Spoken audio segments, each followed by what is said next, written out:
You might think the biggest challenge facing early American colonists was fighting off wild animals or surviving harsh winters, but their most dangerous enemy was actually something much more basic: finding clean water to drink without dying from it. Picture this: you've just sailed across the Atlantic Ocean for months, probably drinking water that tasted like it had been filtered through a pirate's boot, and now you're standing on the shores of what would become America. You're thinking, great, fresh start, clean slate, pure wilderness water. Well, here's the thing that might surprise you. That crystal clear stream running through the forest could kill you faster than a bear attack. The early colonists learned this lesson the hard way, and I mean really the hard way. Take Jamestown, for example. When those 104 English settlers arrived in Virginia in 1607, they thought they'd hit the jackpot by settling near the James River. What they didn't realize was that they'd basically built their town next to what was essentially a slow-moving toilet. The river was tidal, which meant salt water mixed with fresh water twice a day, and during dry seasons it became a concentrated soup of, well, let's just say things you definitely don't want to drink.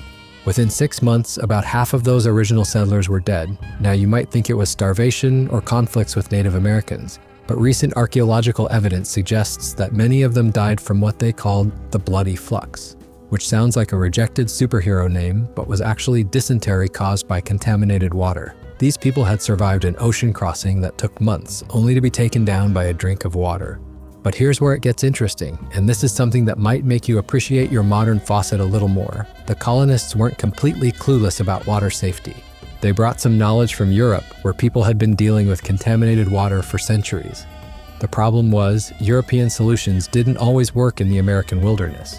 But before we dive into how these early settlers turned survival into science, make sure you're subscribed, because we're about to uncover some water management techniques that were so clever, they're still being used today. Let's talk about their first line of defense: beer. Yes, you heard that right. Beer wasn't just for getting tipsy after a long day of clearing forests. It was actually safer to drink than water. The brewing process involved boiling water, which killed harmful bacteria, though the colonists didn't understand the science behind it. They just knew that people who drank beer got sick less often than people who drank straight water. A typical colonial family might go through several gallons of weak beer per day. We're not talking about modern craft beer here. This stuff was usually around 2 to 3% alcohol, about as strong as a light beer today. Children drank it, pregnant women drank it, even the local minister probably blessed it before Sunday service. One colonial record from Massachusetts mentions a family that brewed over 200 gallons of beer in a single month. That's roughly 6 gallons per day for a family of 8. Talk about staying hydrated. But brewing beer required grain, and grain was often in short supply during those early years. So colonists had to get creative with their water purification methods, and some of their solutions were surprisingly sophisticated for people who thought tomatoes were poisonous. The well digging game was where colonists really showed their ingenuity. They couldn't just dig anywhere and hope for the best. They had to become amateur hydrologists. Colonial records show they developed specific techniques for finding good water sources. They'd look for certain types of vegetation, watch where animals went to drink, and even taste test soil to determine if groundwater was nearby. Here's something that might blow your mind. Some colonists became so good at finding water that neighboring settlements would hire them as water consultants. There's a record from 1640 of a man named Thomas Wells in Connecticut, who was paid in corn and livestock to help other towns locate suitable well sites. Imagine putting Colonial Water Whisperer on your LinkedIn profile. The actual well construction was an engineering marvel disguised as simple hole digging. These weren't just random pits in the ground, they were carefully constructed systems designed to filter and protect water. Colonists would line their wells with stones, creating natural filtration layers. They'd use different sized rocks at different depths, essentially building primitive water treatment plants. Archaeological excavations of colonial wells have revealed some fascinating details about their construction. Many wells were dug in a bell shape, narrow at the top and wider at the bottom. This design served multiple purposes. It maximized water collection at the bottom while minimizing contamination from surface runoff. Some wells even had wooden covers with locks on them. Water was so valuable that people literally locked it up. But digging wells was dangerous work. Colonial records are full of accounts of well diggers being overcome by bad air. What we now know was probably carbon dioxide or methane gas. One particularly dramatic account from 1650 describes a well digger in Plymouth who had to be pulled up unconscious after hitting a pocket of gas. They revived him by, and I'm not making this up, holding onions under his nose. medieval smelling salts apparently. The depth of these wells varied wildly depending on the location. In some areas, colonists hit good water at just 10 feet. In others, they had to dig down 60 feet or more. There's a record of a well in Salem, Massachusetts that took 3 months to dig and required the entire community to take turns working on it. When they finally hit water, they celebrated with what they called a well feast, basically the colonial equivalent of a block party, except everyone was celebrating access to clean drinking water instead of complaining about their neighbors. Water storage was another challenge entirely. Unlike pirates who had to deal with water going bad in barrels on ships, colonists had the advantage of being on land, but they still needed to store water for dry periods and winter months when wells might freeze. Colonial families developed sophisticated water storage systems that would make modern preppers jealous. They'd dig underground cisterns lined with clay to collect and store rainwater. These cisterns could hold hundreds of gallons and were designed with sloped floors that directed water toward a central collection point. Some families even built multiple cisterns, one for drinking water, one for cooking, and one for washing. The rainwater collection systems were particularly clever. Colonists would modify their roof designs to channel rainwater into gutters made from hollowed-out logs. These log gutters would direct water into barrels or cisterns. But here's the smart part. They learned to let the first few minutes of rainfall wash the roof clean before collecting water for drinking. They called this first flush water, and they'd use it for washing or watering gardens instead of drinking. Some colonial settlements developed community water systems that were surprisingly advanced. New Amsterdam, which later became New York City, had a public well system as early as 1658. The Dutch colonists, who had experience with water management in the Netherlands, built a network of public wells with designated water carriers who would deliver water to households for a fee. It was basically the first American water utility company. But perhaps the most interesting aspect of colonial water management was how they learned from Native Americans. This is something that often gets overlooked in history books, but indigenous peoples had been managing water resources in North America for thousands of years before Europeans arrived. Native American tribes had developed sophisticated methods for finding and purifying water that colonists gradually adopted. For example, many tribes knew that water flowing over certain types of rocks was naturally filtered and safer to drink. They also knew which plants indicated good groundwater and which areas were likely to have springs. Some tribes used charcoal filtration. They'd burn specific types of wood and use the charcoal to filter water through baskets lined with animal skins. When colonists observed this technique, they adapted it for their own use, creating some of the first charcoal water filters in American history. There's a fascinating account from 1675 of a Puritan minister in Massachusetts who wrote about learning water purification techniques from local Wampanoag people. He described a method where they would dig shallow pits near streams, line them with stones and sand, and let water seep through naturally. The minister was initially skeptical. After all, these were techniques developed by people his community often viewed as uncivilized. But after trying it himself, he admitted the water was cleaner and tasted better than anything they'd managed to produce on their own.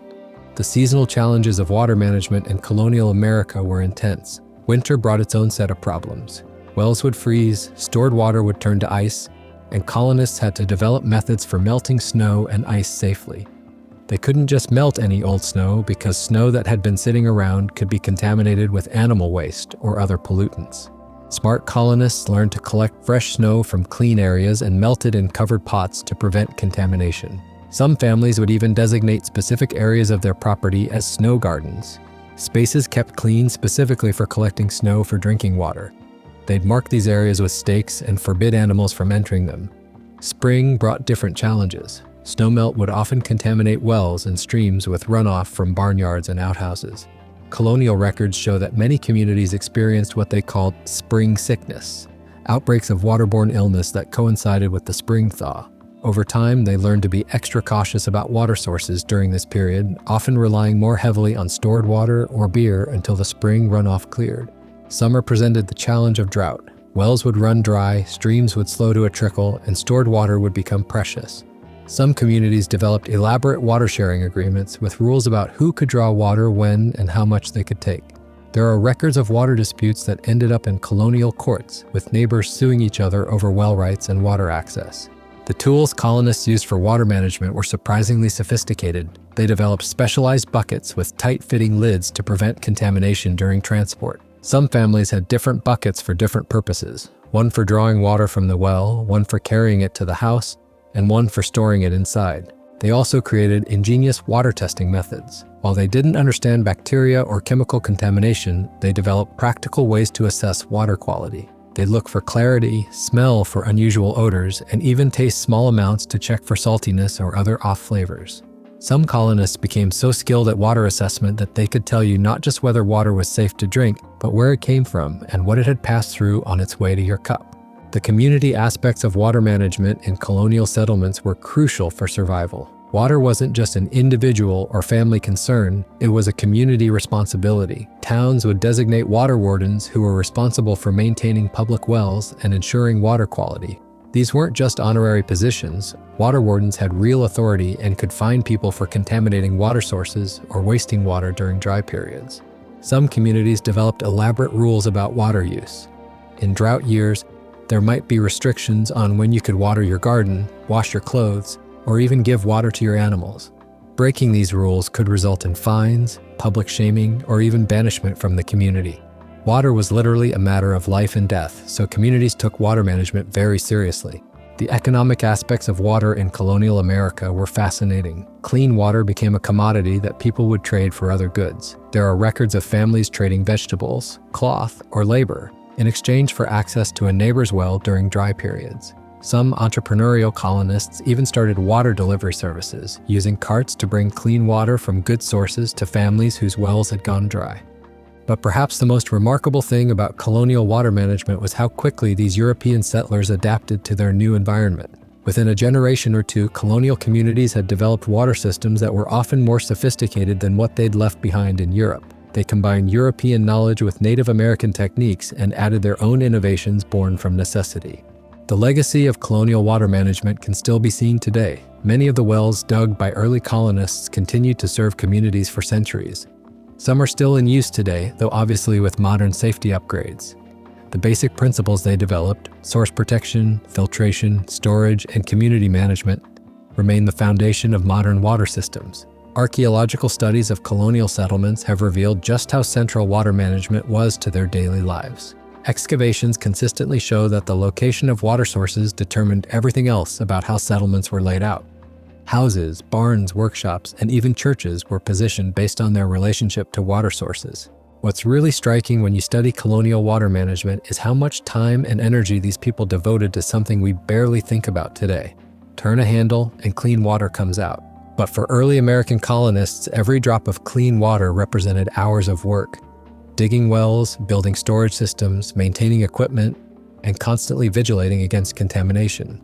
The health impacts of these water management systems were profound. Settlements that developed good water systems thrived and grew, while those that didn't often failed entirely. The difference between a successful colonial settlement and a failed one often came down to something as simple as access to clean drinking water. Modern water treatment plants, with their complex filtration systems and chemical treatments, might seem worlds apart from colonial wells and beer brewing. But the fundamental challenge remains the same. How do you take water from the environment and make it safe for human consumption? The colonists solved this problem with ingenuity, community cooperation, and a healthy respect for the power of clean water to mean the difference between life and death. So the next time you turn on your tap and clean water flows out, maybe take a moment to appreciate the centuries of human ingenuity that made that simple act possible. From colonial well diggers risking their lives in deep holes to Native Americans sharing their water wisdom with European newcomers, your morning glass of water represents one of humanity's greatest ongoing achievements, the conquest of thirst. And unlike those early Jamestown settlers who learned the hard way that location matters when it comes to water, you probably don't have to worry about your morning coffee being contaminated with tidal river water. Though honestly, depending on your local water quality, you might want to double-check that assumption. If you found these colonial survival techniques as fascinating as I did, you'll definitely want to check out our upcoming video where we explore how colonists survived the coldest winters without any modern heating. Be sure to click that subscribe button so you don't miss it.